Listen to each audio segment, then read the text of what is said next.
இதில் வச்சு ஹோமங்க நல்லா பிரார்த்தனை பண்ணிக்கோங்க. எல்லாருக்கும் குழந்தை பாக்கியம், ஆண் குழந்தை வாரிசுக்காக பூஜை. யாருக்கெல்லாம் சத்ரு சம்ஹார ஹோமம் பண்ணணுமோ என்னை கான்டாக்ட் பண்ணுங்க. யாருக்கெல்லாம் குழந்தை பாக்கியம் புத்திர காமேஷ்டி ஹோமம் பண்ணணுமோ என்னை கான்டாக்ட் பண்ணிக்கோங்க. என் நம்பர் 9994447688 39447468.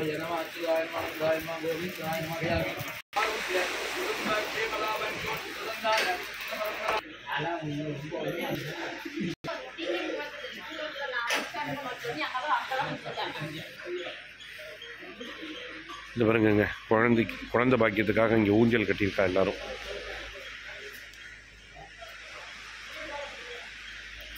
உங்கள் சார்பாக நானும் பிரார்த்தனை பண்ணிக்கிறேன். சீக்கிரம் குழந்தை பாக்கியத்தோடு வாங்க எல்லாரும். ஆண் குழந்தை வாரிசு, புத்திர சந்தானம், புத்திரி சந்தானம் சொல்லக்கூடியது, பெண் குழந்தை வாரிசு, ஆண் குழந்தை வாரிசு எல்லாம் பிறந்துட்டு எல்லோரும் வாங்க. திருச்செந்தூர் முன்னோட்ட சார்பாக உங்கள் சார்பாக வேண்டி